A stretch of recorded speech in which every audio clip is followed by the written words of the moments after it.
This occurred just a few weeks ago. I'm a senior in high school, and I've spent my entire life in Nevada. There's not a whole lot to do here, but one thing my friends and I have always been drawn to is urban exploring. We'd search for abandoned buildings, eerie service tunnels, desolate malls, anything that seemed to be lost to time. We'd venture through shattered fences, capture images, occasionally creep up to the rooftops or descend into the dark, damp basements. It was not about causing destruction or engaging in unlawful activities. It was utterly unsettling.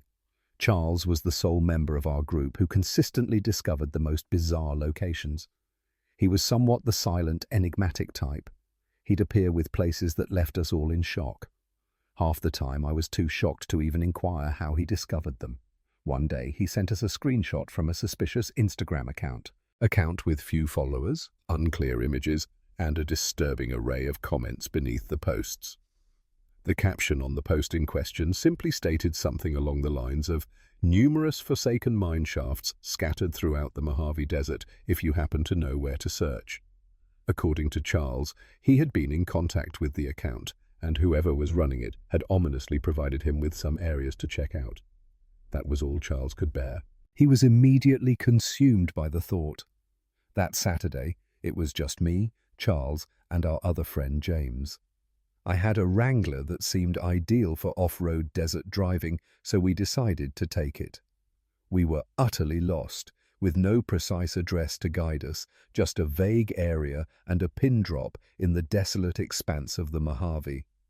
The location Charles had indicated was incredibly remote in the desert, utterly isolated from everything else. We turned off the main road almost half an hour earlier, and the dirt path we were on seemed to have devolved into something unrecognizable. We drove around for what seemed like an eternity. There were no signs, no structures, no landmarks, only an overwhelming, infinite void. I found myself anxiously checking my phone, fully aware that we were completely cut off from any service. James was in the back, growing increasingly agitated. He began to express to Charles that this entire situation was utterly pointless, insisting that he had fallen victim to a deceitful troll account. We continue our search, so we reluctantly complied. Been obstinate with navigation, so I thought might tolerate his stubbornness for just a bit longer. As we were about to give up, James suddenly noticed something unsettling off to the right. First, it appeared to be nothing more than an expanse of rock and sand. But as we approached, we were struck by what we discovered. Side of a slope. Entrance appeared to have collapsed, yet a shadowy void lingered behind the support beams. Was no doubt it was artificial, unmistakably a mine shaft. He suddenly pulled out his phone, opened the offline map he'd downloaded back when we still had service and dropped a pin on it, leaving me in a state of disbelief. Responded that he merely stumbled upon good fortune. But even I had to acknowledge it was utterly shocking. We had been driving in circles in the desolate expanse, and somehow we had stumbled upon one. I parked a few yards from the entrance, just off to the side on a flat patch of dirt, feeling an unsettling chill in the air. We all climbed out and prepared ourselves, a sense of dread hanging in the air. Charles had even brought masks for us to wear, which was unsettling. The three of us approached the mine, and it appeared even more unsettling up close. Charles picked up a rock and hurled it in, a sense of dread washing over him. We stood in dread. A few seconds later, we heard it clang 3 times, and then an unsettling silence followed. It was utterly profound. Charles glanced back at us and ominously warned that if we stumbled on the way down, it would likely mean our demise. We began the descent, filled with dread. Fortunately, the shaft had some twists and turns. It sloped down at a steep angle, yet it was just manageable enough that we didn't have to scramble hand over hand. The ground was disturbingly loose and uneven, with decaying wooden beams ominously lining parts of the wall. To my shock, they appeared quite robust. The deeper we ventured, the more the chill enveloped us, and an unsettling silence descended. It was truly unsettling down there. We were engulfed in darkness, with no hint of light filtering in from the entrance. Eventually, we reached what seemed to be the very depths. The shaft leveled out and revealed a wider tunnel that ominously branched off in several directions. It appeared precisely as one would dread to envision. Old support beams every few yards, Rusted rails half buried in dirt, and a thick layer of dust on everything, creating an unsettling atmosphere. There were disturbing scraps of wood and metal scattered around, remnants of what might have once been old carts or tools. It had an unsettling, musty odor in there, if that makes any sense. Honestly, I was completely taken aback by how much of a blessing the masks were until that point. We chose a tunnel and began to walk, an unsettling feeling creeping in with each step. We were all too stunned to speak. We were merely wandering, not in search of anything in particular. There truly was not a lot of interesting things down there. The place appeared to have been thoroughly stripped of anything of value. But then, we heard something that sent chills down our spines. It was barely audible, lurking ominously further down the tunnel. It had the unsettling sound of something being dragged. Initially, I believed it was just my imagination. But then I glanced over and noticed that Charles had also come to a halt. James urgently signaled for us to extinguish our flashlights, and we complied without hesitation. We stood frozen in the suffocating darkness, straining to hear. The sound echoed once more. It was an unsettling scraping sound, reminiscent of metal or perhaps wood being dragged along the ground. It was difficult to discern through the echo, but it felt as though whatever it was drawing nearer. We stood there in the dark, frozen in time for what felt like an eternity, 30 seconds stretching into a full minute. It was unsettling to discern. The scraping sound persisted, gradually intensifying. It didn't sound too close to us, but that only heightened the dread we felt. Then James inadvertently flicked his flashlight on and then off again. I felt an overwhelming urge to end his life. The scraping ceased, plunging everything into an unsettling silence. Then, suddenly, a loud metallic clang echoed from deep within the tunnel, as if something heavy had just been carelessly dropped. And right after that came the most terrifying, otherworldly scream I'd ever heard. It hardly resembled anything human. We turned and fled, completely oblivious to the noise we were making. I felt an overwhelming surge of adrenaline as I sprinted like never before. I could hear footsteps approaching from somewhere behind me, and a wave of dread washed over me, making it feel like I was on the brink of a panic attack. I was in the back, desperately trying to keep up, and then I stumbled over something unexpected. One of my shoes flew off, and I desperately fought to maintain my balance. I couldn't bear the thought of turning back, so I pressed on, desperately attempting to push aside the agony in my foot. Up ahead, Charles and James had already reached the incline and were climbing, an unsettling sight that sent chills down my spine. I nearly launched myself up the stairs. When I say that climbing those stairs half barefoot was the most excruciating experience of my life, I assure you I am not exaggerating. It was utterly unbearable. I was constantly getting new splinters, one after another, with each passing moment. If not for the adrenaline coursing through my veins, I doubt I would have managed to escape that place. By the time I finally stumbled out into the open air, my foot was in ruins. I was in such a state that I required James and Charles to almost drag me to the car. I was completely unable to drive in that state, so James hurriedly took the driver's seat. I hardly managed to shut the door before he slammed it into gear and sped away. I can't shake the feeling that we might have been followed up the shaft, but there was no way we were going to stay and discover the truth. We drove in a heavy silence all the way to the nearest hospital. I was certain the agony would cause me to lose consciousness. I found myself needing a tetanus shot, and despite having all my wounds cleaned and the splinters removed, I was unable to walk normally for days. A few days later, once I could walk without limping too badly, James revealed that he had misplaced his wallet somewhere near the shaft, likely when he was assisting me to the car. He had remained silent in that moment, but now he realized it was essential to revisit the situation. We stood at the entrance, utterly unwilling to step back inside. So, the three of us drove back out there using the pin that Charles had saved, feeling an unsettling dread with each passing moment. Clearly, James's wallet was completely missing, but we did stumble upon something unsettling. My shoe! It was lurking just a few feet from the mine's entrance. I approached it with trepidation and reluctantly picked it up. It was shredded, as if an entity had viciously sunk its teeth into it. My shoe had actual teeth marks in it, and whole pieces were just gone. We couldn't bear to stay any longer after that. We are all utterly at a loss for any logical explanation. You might be quick to dismiss it as just some homeless person living down there, but if that were true, how on earth had they managed to survive for so long?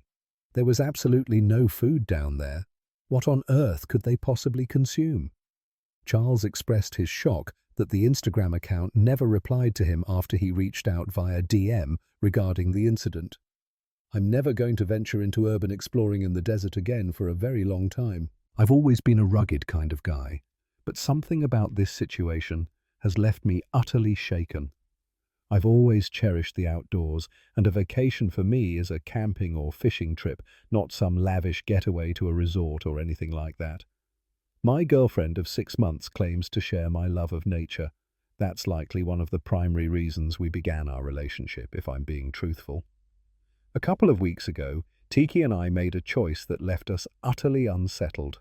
We drove out to the desert to camp for a few days, and it was utterly unsettling. We had explored forests, mountains, lakes, and everything in between, but neither of us had truly encountered the stark, eerie, and desolate solitude that the desert presented. It felt like something we were compelled to attempt, even if just a single time. One of the main reasons we found ourselves in the desert was the stargazing, which was both captivating and unsettling. That's something we both love, perhaps more than anything else, and it's truly unsettling to think about. Even back when we first started dating, we would take drives out past town just to lie on the hood of the truck and gaze at the stars, feeling a sense of unease in the vastness above us. Upon discovering that this location was isolated from any towns or light pollution, it felt like an irreversible decision. I stumbled upon a location online that claimed to be remote yet legal for camping. There are no amenities, only vast stretches of open land, a few fire rings, and an overwhelming expanse of stars. It sounded utterly unsettling. We loaded the truck with our gear and embarked on the 3-hour drive early that Friday morning, feeling an unsettling sense of dread. The last hour or so dragged on a dirt road that seemed to stretch endlessly. There was an unsettling absence of any house or indication of human presence in the vicinity. Honestly, that was part of the unsettling allure. By the time we stumbled upon the campsite, the sun was sinking low in the sky, casting eerie shadows all around. The place was utterly deserted, just as I had dreaded. The initial nights were precisely what we had hoped for. Unsettling days, chilling nights, ominous skies. We'd gather around the fire with a few drinks, share a joint, and engage in trivial conversations, or simply lie back and gaze at the sky. The absence of a schedule or distractions was utterly liberating. And yes, we would engage in some playful antics inside the tent. That was all part of the nightmare too. It was unsettling to be disconnected. Both nights, however, we were met with an unsettling sound, not near, just lurking far off in the shadows. It was a chilling, elongated sound, reminiscent of a howl or a moan. It was unsettling, almost as if it were a creature rather than a human. On the first night, we both froze when we heard it. Tiki stared at me as if to say, "Did you hear that as well?" And I nodded, feeling a chill run down my spine. But we ultimately found a way to dismiss it with laughter. I suggested it might be a coyote or a mountain lion or something like that, and she consented, though it felt utterly unsettling. It happened again on the second night, almost at the exact same moment. We dismissed it as just the nature of desert wildlife. I mean, there are all sorts of things out here that are utterly shocking to hear. It was deeply disturbing, no doubt, but we weren't going to allow it to spoil the trip. On the third night, I was jolted awake by the unsettling sound of footsteps outside the tent. It started off gently, merely a few subtle crunches, reminiscent of someone cautiously treading on parched earth. I held my breath and listened, my heart racing with dread. It was not a creature. It was unnervingly steady and agonizingly slow. I stood frozen in place. I felt an overwhelming urge to grab the flashlight, wake Tiki up, and utter something. But I was unable to. I was paralyzed. My heart raced and every muscle in my body felt paralyzed. The steps were not positioned around the tent at all. They came to an abrupt halt just a few feet away. and for what felt like an eternity, there was nothing but an unsettling silence. I fixed my gaze on the tent's ceiling, hardly daring to blink, anticipating any sound that might break the silence. But whoever or whatever it was remained utterly silent. I stood there for what felt like an eternity, desperately hoping they would just leave. But then, suddenly, I heard a flick, the piercing, undeniable sound of a lighter igniting. A small orange glow emerged through the fabric of the tent, perhaps at waist height, just a few feet off to the side. Whoever was out there kept the flame steady for a few seconds, then began to wave it around slowly, sending chills down my spine. I stood frozen in place. I stood frozen, my breath caught in my throat, desperately attempting to remain silent. And then the flame grew larger, much larger. It transformed from a mere flicker into an unsettling glow, as if something sinister had been ignited. A torch, perhaps. Then, without any forewarning, the individual let go of whatever they were grasping. I heard it hit the dirt with a dull thump, and a second later, the side of the tent was illuminated in a shocking flash. The heat arrived with alarming swiftness. That was shockingly quick, and within seconds the fire began to engulf everything around it. That was the moment that jolted me back to reality. I woke Tiki up, and she instantly understood the terrifying situation unfolding. We panicked. There's no moment to pause. We began hurling our belongings out of the tent and onto the ground. I can't believe we might have missed something. We bolted from the tent as the flames engulfed everything around us. Tiki seized one of our water jugs and poured it over the flames, while I frantically stomped on anything that had ignited. Ultimately, we managed to regain control over the situation. Half the tent was utterly devastated. I seized the flashlight and began to sweep the surroundings of the tent, searching for the individual who had just attempted to take our lives. But there was absolutely no one. At least, no one was visible to me. Tiki began hastily gathering our belongings, and I rushed to keep up. We began to speedwalk in what we believed was the direction of the truck, our hearts racing with dread. There were no landmarks in sight, and the darkness enveloped us, leaving us to navigate by sheer guesswork. After a few minutes, it became painfully obvious that we were completely lost. After a while, perhaps 10 minutes into my walk, the sound reached my ears once more. That same haunting scream we had heard during the first 2 nights. Only this time, it just kept going. It continued relentlessly, as if a creature were suffering endlessly, and then another scream erupted from a different location, followed by yet another. They were all approaching from behind us, and it was evident that there were numerous unsettling entities lurking out there. I remained silent, my grip tightening on Tiki's arm as I quickened my pace.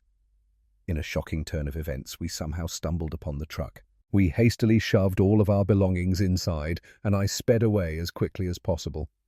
I couldn't go too fast. The road was treacherous, and with only my high beams illuminating the path, it felt as if every dip and bend could send us tumbling.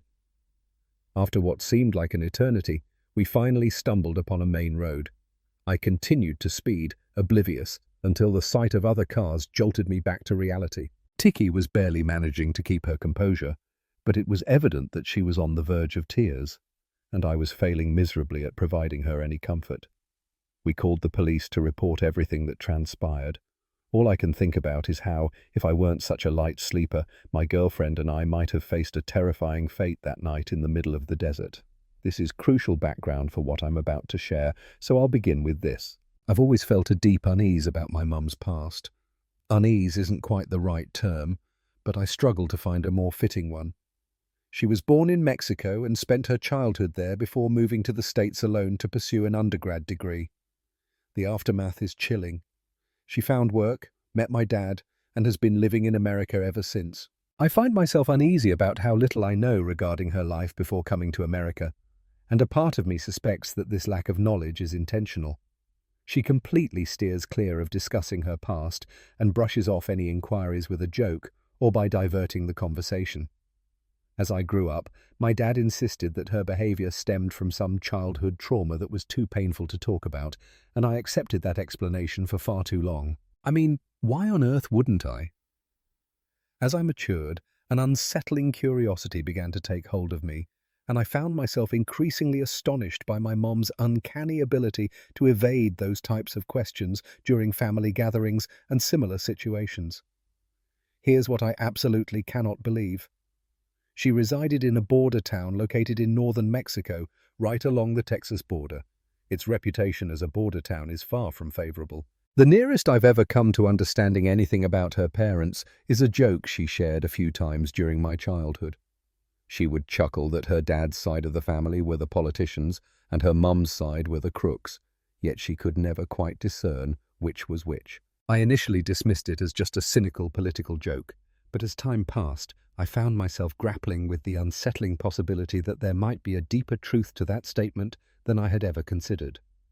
Her dad was involved with the government in some way, and she never mentioned her mother, not even once. The sole additional detail I possess is a name. I refuse to put it into words, so I'll simply refer to him as R. One night when I was around 10 or 11, I woke up in the middle of the night to use the bathroom, and I felt an unsettling chill run down my spine. As I was walking past our living room, I heard my mum speaking in a hushed tone. I was taken aback as I couldn't grasp the Spanish words, yet she kept uttering R's name over and over, as if discussing someone rather than addressing them directly. All the lights in there were off, shrouding her in darkness, leaving me unable to see her, but her voice pierced through the silence, echoing in a way that sent chills down my spine. Even though I recognized it was just Mum, my young self felt a surge of fear in the darkness, prompting me to instinctively flip the light switch on.